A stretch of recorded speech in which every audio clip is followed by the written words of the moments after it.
Welcome to the Institute for American Indian Education's Brown Bag series for the month of November. And we are very honored and very proud to have Joshua Frank Cardenas present his research on Jack Forbes and the dream of the DQ University between 1971 and 2005. Dr. Frank was born in Anaheim, California, and was raised in Yarborough of Lake Elsinore, and he's of Mennonite descent.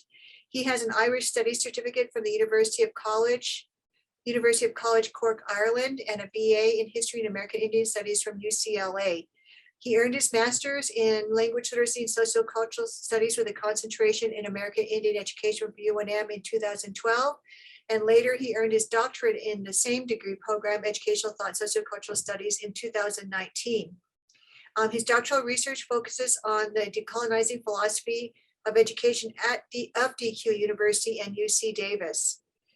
Native American Studies founder Jack Forbes. He has worked in education since 2004 and currently teaches as a visiting lecturer in the American Indian Education program of the Language Literacy and Sociocultural Studies Department at UNM. So without any further discussion, Professor Frank Cardenas. Thank you for coming, everybody. And waganong waradon niawanga tagaydison skinengoa Joshua Frank Cardenas yonkiats. Wakawandi andionone nyonurage elsweven nidawagenyon. As Glennie said, I was born and raised in Southern California, so a lot of this research comes from the experience of diasporic Native people in California. So this is a part of the history that I became a part of as a young person, as a young student seeking to gain an education. I went to go to DQ in 2005 when it was closing down, and found people protesting each other, and it was like a splinter in my mind. I wondered what had happened, how did it get to this point? Why couldn't I just go to school? What was the big issue here? I didn't know much about it, so I turned back around. I didn't want to choose sides, but realized that there was a greater story to it. And so had the opportunity during my doctoral work to do some research on this. So I hope you appreciate what I'll be sharing today. I just want to give a thank you and acknowledgement to my family. First and foremost, they've taken care of me my whole life. I hope to take care of them. But also I want to acknowledge the Niafat, or the Sandia Pueblo, whose land we are on at UNM currently. And they've allowed me to be a learner, a guest here for the last 10 or more years. So I appreciate and honor their sacrifice and their gift, and hope not to do injustice to it. And I also want to thank the people here. So thank you, Glennie, Dr. Glenaba Martinez, for being a person my whole career at UNM. I appreciate you and all the work you've put in. And thank you, Brianna and Wendy, for what you've done so far. Part of this research came out of a number of grants. So I had a Council of Library and Information and Resources grant that helped fund a number of archival work. Also some GPSA grants, so grad students out there, or be on the lookout for those Graduate Professional Student Association grants. They come in handy. And then also I was a Graduate Student Excellence awardee with Graduate Studies Office. So I thank all of them for helping me get this far. So Jack D. Forbes and the dream of DQU. So I have to start off with the progenitor, the kind of the creator person behind this, the visionary. And I wanted to start with him and focus on him because he really was the main person behind the founding of DQ. And I'll get into what DQ is. But DQ basically is a tribal college, one of the first 6 tribal colleges founded in the United States that formed the American Indian Higher Education Consortium, which they helped found a couple of years later in 1973. So it has this rich history to it, but it also has these connections to the other tribal colleges that have popped up around the United States and in Canada and in Mexico and elsewhere. Forbes was an essential part of this. So I wanted to begin with a little bit about his story. He was born January 7th, 1934 in what is called Bahia de los Alamitos, or Los Alamitos Bay near Long Beach, California. He's Lenape, part of the newly recognized Rappahannock tribe incorporated from the Virginia area. And he worked on their behalf throughout his lifetime. So a lot of this is connected to his larger, greater work of working with Native people, his own people, but other people throughout the United States and throughout the world. I was only able to meet him a few times in my life, so he was always this bigger person, part of my grandparents' generation. So I was honored to meet him in the few times that I did, and I've been honored afterwards to meet his family, his widow, his children, and other people around him. So a lot of this comes from working with them, talking with them, and hearing the stories. And one of the things that they frequently told me was that you just need to follow his work, follow his writing, follow his life. He worked tirelessly his whole life for advancing Native education, among other things, that I went on that pathway. So I followed down the pathway of him as a writer and him as a speaker and him as a leader. And wow, did I find a voracious person, someone who was out there in the world and was not amiss about what he wanted, where he was going, what he was doing. In my estimation, he has over 555 published works and thousands and thousands and thousands of pages of unpublished letters, stories, all types of things in the archives, in the community, but also a lot of stuff was never recorded, never transferred, except for into people's memories and minds and hearts and things like that. So he was a very social person. The other thing about him is that he realized early on in his career that he needed to work with other people. And it was going to take a lot of people in order to get a lot of great things done. So he was the founder of a number of organizations, including DQ University. A few of them include the Native American Movement, or Movimiento Nativo Americano, which he founded in 1960-61 with Antonio del Bueno and a number of other Native, urban Indian, Mexican Indian, Mestizo, and allied folks in the Southern California area, Los Angeles area. It didn't exist for too long because he kept moving. He kept his work and everything active. And he always left the organizations for the people who got involved, as opposed to trying to take them over and be the leader of them throughout his career and hold on to them. This was not his idea of how democracy worked. This wasn't his idea of how consensus worked. This was an idea of how to raise new leaders. He helped found the California Indian Education Association in 1967, which became our primary organization in California for Native educators, which still exists. These are all founded with other people, not by himself. He also founded the California Indian Legal Services, which still exists in California, as well as Native American Studies at UC Davis and the Coalition for Eastern Native Americans in 1978. So he was out there in the world, active for his whole life. And these are just a very small few things that he did and he was a part of. The other two things relative to this is that in 1961, he put out and advocated for an American Indian Studies program at San Fernando Valley State College, now Cal State Northridge. And this was about 8-9 years before the first programs came out. So he was really ahead of his time there. And also in 1961, he put out his first proposal for an American Indian University or an intertribal university, which 10 years later becomes DQ University. So, right, he was putting this stuff out there at an early time in order to engage people, inspire people, connect people, and start working together. So this is him. He was a pipe smoker when he was younger, and he gave it up later. And you'd always see him around at the conferences, and a lot of the early photos you can find, he's got this pipe with him, and he's active in the world, engaging with people. He's a talker. This is a lot of what he does. He goes and he speaks to people. So I'd like to share a small quote from him about what he thought the basis of education was and the basis of his work in general having to do with this. And so this is from a speech that he gave called Educational Liberation, or Native Educational Liberation. And this was in the most famous year that I can think of, 1968 is when he gave this speech in California. And I believe it inspired other people along later on with myself. And he said, the real failure in Indian education today has to do with the development of Indian communities, because the way to major success in education is the way in which education contributes to the ongoing development of a community of people, not by measuring how an individual student progresses along some path in the school that the school authorities have decided it is proper for him or her to do, but how the individual, once he's out of school, contributes to the society to which he belongs.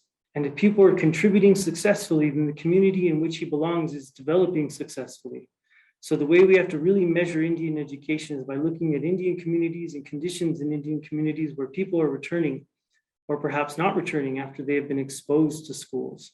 His problematic with education, right, is that education for Native peoples has been, especially schooling, has been brought forth in a Western colonial framework, whether by colonizers themselves, by military, by missionaries, and then eventually by major organizations and bodies, including the Spanish Empire and the United States federal government, among church organizations and other groups. So what he really characterized the situation as is, he says, most significantly, and this will give you a sense of why DQ came about. He says, we find Native communities existing in a largely colonialist situation in which the community is dominated psychologically, politically, economically by aliens from the outside who determine what happens in that community.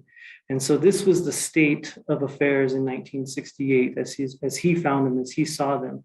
And so when he started to work collaboratively with other Native people on developing Native American studies, American Indian studies, tribal colleges, he went off of this basis that we needed to work on not only the continual upbringing of people and Native people as members of Native nations, but also of decolonization, because his view was that Native nations were in a state of captivity as captive nations. This is the kind of approach that he took with education, was that we couldn't do or make great strides unless we tackled both issues collectively. This is just an image of Forbes and one of his primary collaborators throughout his lifetime. This was who he called in the center there next to him with the suit. That is David Rissling Jr. He was considered the father of Indian education to many folks, but he was a Hupa Yurak Karuk man from the reservation at Hupa who had worked at Modesto College for many years in the agricultural department and linked up with Forbes in around 66, 67 via some family members. And they connected and they became this dynamic duo. Wherever they went, they were a powerhouse. Dave was more of the on the ground leader type, and Forbes was more of the sit back and observe and then jump in when the time is right type. So they really complemented each other. And they were also co-founders of the California Education Association, DQ, NAS, UC Davis, California Indian Legal Services, and the kind of list goes on of the collaborations that they did together. Just wanted to give you a feel for some of his writings. Forbes was an really profound writer and wrote a lot. And as you can see here, he's got some polemic pieces such as Columbus and Other Cannibals, some poetry, and also some studies, some case studies of the situation of Native politics during the 60s and 70s. The one on the right, for example, was only a few copies exist, such as one here at the Native American Studies Department library. I was fortunate to attend this memorial in the past, but what I found profound was the quote that they decided to include, and this comes from that text, Columbus and Other Cannibals, that I showed on the previous page.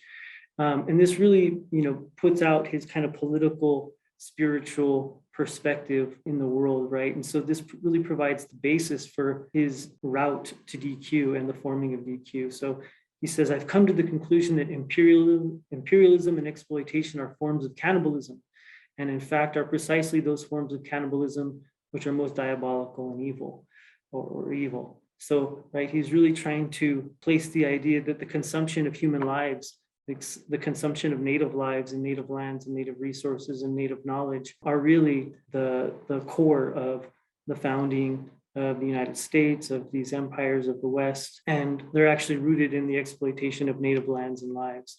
And we haven't moved far from that, right, is his perspective. So his view, along with David Rissling Jr., was that we needed a new kind of college or university, a new kind of higher education institution. Originally, he framed it as we need an American Indian university.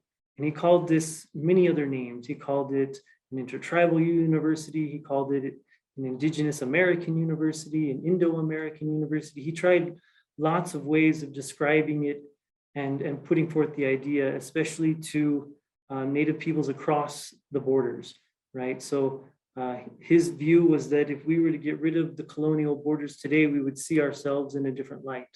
We would act differently. We would do things differently. We would communicate with each other. We would interact together. And for him as a historian, this was the state of affairs in the Americas for 20,000 years. Native people interacted and communicated and did things together. And so he believed that we needed to forge a new institution that would be a center for this kind of activity that used to be normal in the past. He argued in 1966, when he put out kind of the most comprehensive call for an American Indian university, published this in the Journal of American Indian Education. He said, tribal colleges should attempt to train large numbers of Indians for leadership within the context of the tribal community. In this manner, the entire folk group can be led forward as a unit, rather than periodically having its most promising young people drawn off into Anglo-American society. And then, of course, he would add, as he did before, not return, right? This is the big concern, is that in order for Native people to get educated in the Western sense, they must leave their community and not come back. And then there's a high risk potential of leaving the community, is that if you do come back, you might come back changed or transformed in a negative way, as opposed to a positive way towards the community. So the image before was of Rissling and his friends. And then now we have the image of a number of murals that are found at DQ University. So most of these murals are faded today, and they don't have their glam that they did in 1971 and through 75, when most of them were drawn by some of the main founders and main people that got involved there. But from this image, it is an image of what's considered an indigenous prophecy from South America, which is the unity of the condor and the eagle, meaning the South and North America. This isn't one that's shared by all people, but this is one that DQ, as a university that didn't just look to US Indians or Native people from the United States, it also looked to Native people from the Americas. And so with the rise of the Chicano movement in the 1960s, especially from 66 to 68, there was also the rise of this concept of indigeneity amongst Chicanos, whether it was from the US or whether it was from south of the United States. There was a concept really helped ground and forge the Chicano movement at the same time that the Red Power movement and other Native movements were taking off the ground. They begin with some of their early writings on the founding of DQ by arguing, and I'll say it here, in 5082 AC. And so what he means is American civilization. He says 5,082 years after the beginning of the date of the Maya calendar, a group of Indians and Chicanos broke through 4 centuries of colonialism by founding DQ University. Or perhaps we should say that they were called upon by the great creative power to do what had to be done at this particular point in time.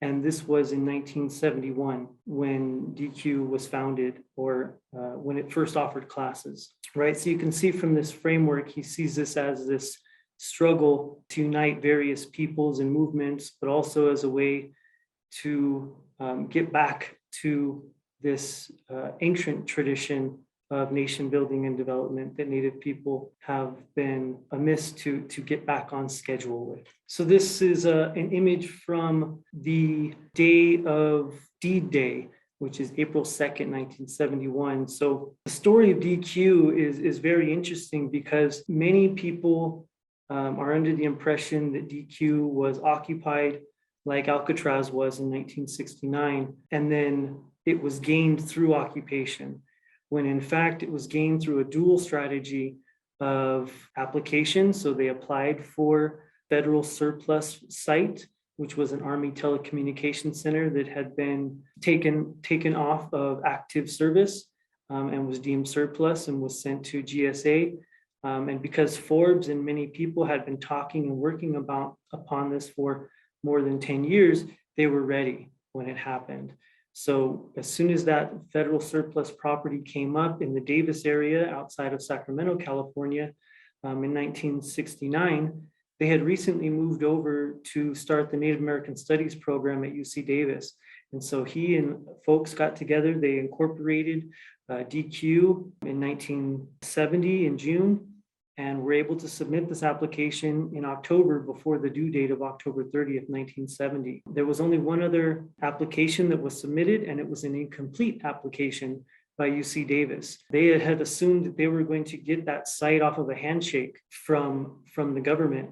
And so they didn't even bother to fill out a complete application for a primate research center or a rice, genetic engineered rice research center. Those are the two options that Davis was looking in, right? And none of these had to do with helping Native people or Chicano people or their communities in a higher education way, right? So Forbes and them submitted an application, and word spilled out a couple of days before the due date that the application was awarded to Davis. And so they took, because of the founding of California Indian Legal Services and other places, they went forward and fought this in court. And the second that they went to go fight this in court, the students from Davis and around the community and around the Yolotoi or Sacramento area all came out to join the occupation as well. So it was a joint effort, a dual strategy.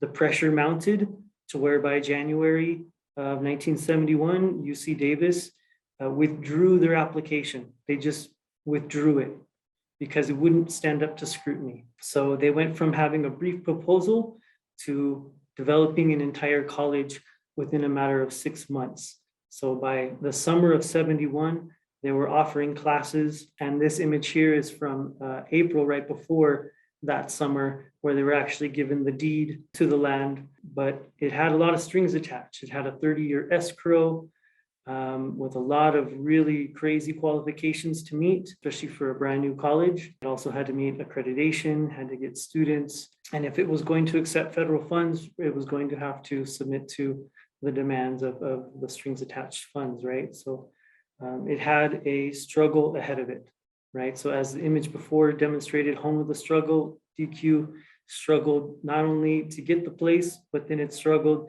every single minute and year afterwards to hold on to the place. Today, they still hold on to the place. The incorporated body still exists, but it has not offered classes since 2005 and lost its accreditation around that time. This was also from the deed day and the original opening. The top group there are brush dancers from Hupa. So in the middle there is on the bottom is Dave Rissling Jr., but in the middle on top is his father, Dave Rissling Sr. He was a very infamous and powerful leader. And he provided a lot of impetus for young Dave Rissling because when Dave was young, he attended the Hupa boarding school, and his father said, "We're not going to have any more of that." And he helped lead a number of parents to take over that school. And this was in the 1930s. So this is one of the first schools taken over by Native people. So Dave came from a tradition of leadership and fighting for Native rights and decolonization as well. So they really were this dynamic duo that got a lot done. Dave was on the board as the president of the board for more than 30 years. So he didn't just help create the place, he helped make sure that it survived. So this is where DQ University is basically, if we were to look at it from a bird's eye view on the map, right? It's west of Sacramento, about 21 miles. Davis is about 14 miles west of Sacramento. And then you can see below Davis, there's a small creek running from the Sacramento area west, and it goes up that mountain to the west there to that Lake Beria. So that's an artificial dam that's from the Putatoi Creek. And there was a number of villages on this creek all the way to Sacramento of the Patwin people. So their DQ is on traditional sacred homeland of the Patwin people or the Wintu people today. They knew when they were founding this college that it was going to serve not just the Patwin people, but it was going to serve the greater Native community. You know, since the 1940s with termination, especially was really heavy in California. Every single tribe in Rancheria was terminated in the 1940s. And then in the 1950s with relocation, many California Indian people ended up in these larger city areas such as Sacramento, San Francisco, Los Angeles, etc. DQ was not far from these urban Indian centers and these very urbanized but Indianized enclaves. And so DQ was hoping to become a new center for the people. And this is the original plat of DQ. Originally, it was on 655 acres. So they removed roughly 12 acres from it when they transferred it to DQ. So then it became 643 acres. And so they were working with 643 acres of prime farmland. But at first, it didn't look like this. At first, it had telephone poles strewn everywhere. It was an Army telecommunications center. They had wells dug, oil holes, gas pipes dug, and everywhere. This place was littered with industrial material and metals all over the place. And it wasn't a couple years until they could use that farmland successfully. But then even that was a struggle. You know, one of the things about DQ is it's struggled every single minute because of the way it gained title to this land, right? It gained it in the face of federal interests. It gained it in the face of state interests, in the face of the UC system's interests. Private white farmers in the area all wanted that land. It struggled for every year of its existence. In doing the research, I have found that DQ is one of the most heavily surveilled universities to exist. The FBI surveilled DQ from day one, and many of its members were followed, surveilled, harassed throughout its existence. DQ was brought to court numerous times, had 20 or 30 audits in the first 10 years, and it was labeled terrorist tech by people associated with COINTELPRO and anti-Indian and radical groups. It was called a fugitives college throughout the 80s. So you can see that it wasn't just a simple piece of farmland that they gained. They also gained the baggage. And as Forbes calls it, DQ became a lightning rod for a lot of activity, positive and negatively charged, right? So it attracted enemies as well as friends. And I wanted to just give you a perspective here of where it was connected to the people. So it's in the border area between the southern and northern Patwin people, or the Wintu, and then just west of Misanin and Plains Miwok territory. This is the Putatoy Creek that runs just south of DQ University. You know, is essentially one of those lifeblood carriers of culture and community and people in the area. Forbes, ever since he moved out there, fought on behalf of not only the land of DQ, but also fought to save and preserve the water and the land surrounding Puta Creek, which runs through UC Davis. He would run along this creek every single day with prayers in his mouth, trying to work on its development. Ever since they dammed up the creek higher up at Lake Berryessa, people started to take control of the water and started to change its course to where by 2013, when I was doing this research, there was no water coming from the Puta Creek into UC Davis anymore. DQ was founded on, right, was to, as one of the elders, Tom Porter, explains, to do Carlisle in reverse. So, right, Carlisle Indian Industrial Institute, located in Carlisle, Pennsylvania, was the first of many federal off-reservation boarding schools. But Forbes and others, many of the founders and many of the students and community that would come to love and cherish and work with DQ and learn and live there were reeling from this experience. And so they really were seeking a healthy alternative and a reversal of the anti-Indian language, anti-Indian culture, anti-sovereignty of Native peoples. So this was another primary reason that DQ was founded. This is another mural from DQ. And it says it plainly, clearly, right? Support Indian resistance, right? So it set itself up and apart from other tribal colleges in the way that it was uniquely very intertribal. It was off reservation near an urban area in California, which by that point in the 1970s and 80s had the most Native people of any state. But it was also founded on this sense of decolonization and resistance was at the heart of it, right? That it was going to be a center for fighting the good fight. And that didn't mean militancy, though. It meant fighting the battle in an educational setting, in an educational ground, right? With learning as the center, with knowledge as the center. This is another mural from there, right? Trying to speak to the Chicano Indian unity of the college. So originally it was founded with 16 Chicano board members and 16 American Indian, US Indian board members. However, they were unable to get funding for many years.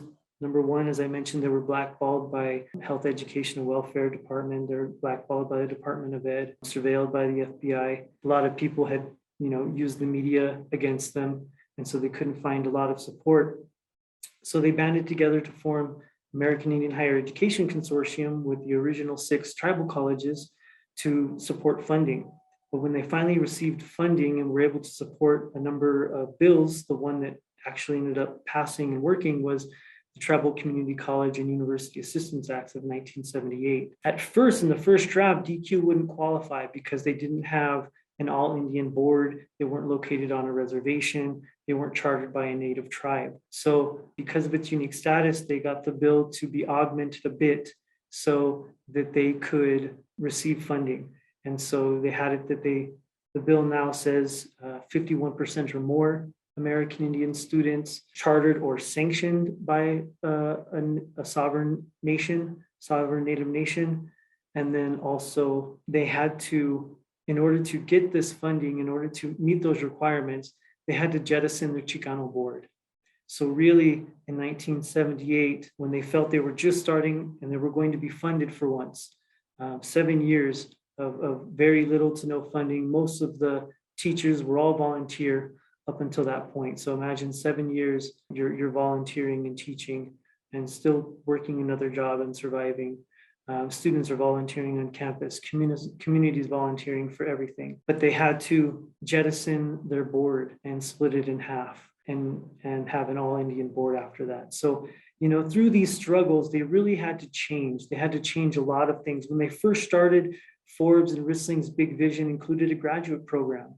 It included a medical school. It was a full-fledged university because they believed they needed to train their own teachers, not just professionals, right? So in order to train your own teachers, you need to be a PhD granting institution. But they had to jettison that early, right, in order to meet the accreditation standards of WASC, the Western Association for Schools and Colleges, which forced them to choose junior college or graduate school as an initial level of accreditation. Many tribal colleges today, though, have gone that path and have gone from junior college status.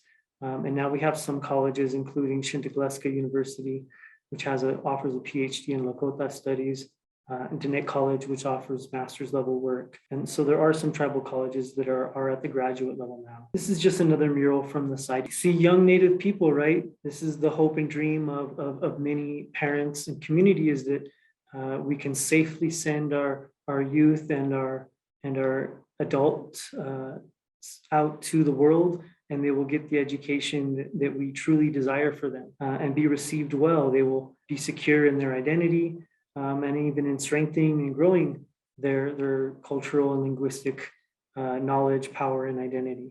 And so DQ really sought to be this kind of place. It didn't want to be a place where Native people had to separate themselves. Basically, right, DQ is the only Native college openly dedicated to Pan-Indian liberation. This is Forbes' particular view of it, and it really exposes kind of the political nature of this, right? He asked in a kind of a polemic piece, who can be the midwife for DQ? So, when they were talking about what DQ is and what DQ isn't, he had a very clear concept in his mind of what it is and what it wasn't. Number one, he thought we need a place where we can develop a Native American intelligentsia. So this is something akin to what W. Du Bois sought for in Black colleges and universities.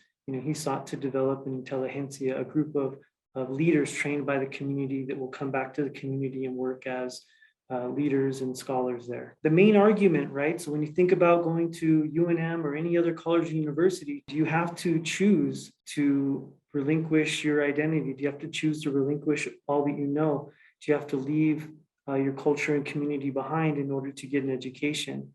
And then do you have to continue doing that further on, right? So Forbes' mind, he says, every Indian or Chicano who attends a white college has to fight to retain his Indianism or his sense of Chicanismo, right? And so DQ was a place where you didn't have to do that. This is a place where that would be nurtured every single day, every minute. So at the beginning of the college, it was blessed by many elders and many spiritual leaders, including, for example, Benjamin Black Elk, so which they renamed the North American College that focused on Native North American studies after him, Heakasapa College.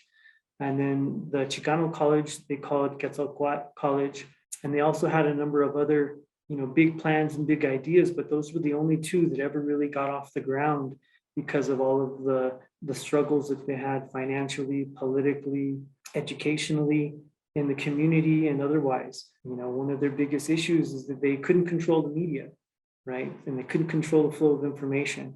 So all it took was, people to start putting divisive ideas into people's minds and in the media, talking to tribal leaders and such and saying, hey, don't support them. Hey, don't come out for them. The founders concluded that most of all, the founding of DQ represents the throwing off of an Anglo-American intellectual and cultural domination and the reassertion of the vitality and value of the Indian and Chicano heritages, right? So this was the main principal goal, because you cannot move forward as a healthy person or a community if you can't have the most simplest and basic of pride on an everyday basis. How do you take positive action without feeling positive? Lastly, I'll finish here, right? Compare this to your college or university, compare it to its mission statement, compare it to its values, compare it to what it truly desires to create in a person and for the community. We've heard a lot about what DQ is for, but then also what is it not about, right? So this was a key thing for them because they felt that most colleges can say something positive about what they're for, but they can't disprove that they're not about these other negative things. So he argued that DQ was not founded to serve the interests of the white Anglo. It was not founded to fill job slots in white society. It was not founded to convert Indians to any church or religion. It was not founded to generate research funds for white or corporate scholars. It was not founded to simply imitate white styles of learning. It was not founded to produce overhead for the support of a white bureaucracy. It was not founded to destroy the Indian or Chicano student by cutting them off from their own people. It was not founded to serve in the annihilation of Native nations. It was not founded to serve any imperialist, military, or industrial complex. It was not founded to try to push the Indian and Chicano people in any particular direction except that of self-realization and self-determination. So they finally asked, does any white-controlled college exist that can make these statements, right? This was kind of the power behind it. Did it have problems? Yes. Did it survive? No. I have done a number of studies on the particular reasons for this and have looked at every single year in, year out throughout the history, and it's very complex. It's very rich. And there were thousands of graduates, thousands of community members who came out. It hosted hundreds of events throughout its time. It truly was a center. People still, every person I talk to still talks about the glory days of DQ, still talks about, they hosted a powwow for 35 years straight. They hosted big times, they hosted hand game tournaments, they hosted educational and academic oriented conferences. They had folks from Paulo Freire to UNESCO visiting the site and learning from them what they were doing and what was valuable there. So I think that's about as far as I can take us today. Nyonga, thank you. Thank you very much, Josh. That was a really good historical overview, as well as talking about the epistemologies and the ontologies that were being promoted with the idea, not only just the DQ University as a site, but also DQ University as an idea. And it almost resonates with some of the things that were happening in the 60s in the Bay Area with Alcatraz And I was writing in the chat there that growing up in Taos Pueblo, I used to sell the Akwesasne notes when I was a 6th grader all the way till I was like in 10th grade. And DQ University used to be a prominent feature. People would always want to know what's going on with DQ. So it was almost just about every issue of Akwesasne notes about what was happening at DQ, because like you said, it symbolized, it told us what was possible. It told us what the potential was of what Vine Deloria talks about, realizing and implementing the idea of honoring cultural sovereignty, interrogating what it means to look at the integrity of who we are as Indigenous peoples, and sovereignty, not in the white man's construction, but as Indigenous peoples, that we use that term in our own languages, the way we talk about our own self-governance. So I really appreciate this research. It's much needed. And I used to read Jack Forbes' work, so you have a fan here anyway, but regardless of that, I think that he is an important person. I guess I'll just say that, you know, the last update from DQ is that it still exists, that they still have a board. They're still waiting for people to step up and fund it. They're still, you know, trying to hold on to the original vision. And so, you know, if there's people out there, there's still potential, but also I think the vision, right, is a seed of some sort. I'd like to thank everybody here, Dean Burley, as well as all of the students that are here. And I'd really like to thank you, Joshua Ta'ayune, Natiaya Ihukuhihi Tiwa and Adopboy. I want to thank you in my late native language of Tiwa for all your good work. I know you're guided by love, you're guided by the commitment to humanity, and you are a true pedagogue in the Freudian sense, as well as in the ways of our Indigenous people. So thank you very much for all your work, and we're all blessed by it. And I'd like to thank everybody who was here, and we will have a new series for the spring. That our first one should be in February, because January is kind of a short month, but February should be our next one. And everybody have a great week and be safe, and many blessings to all of you. Thank you.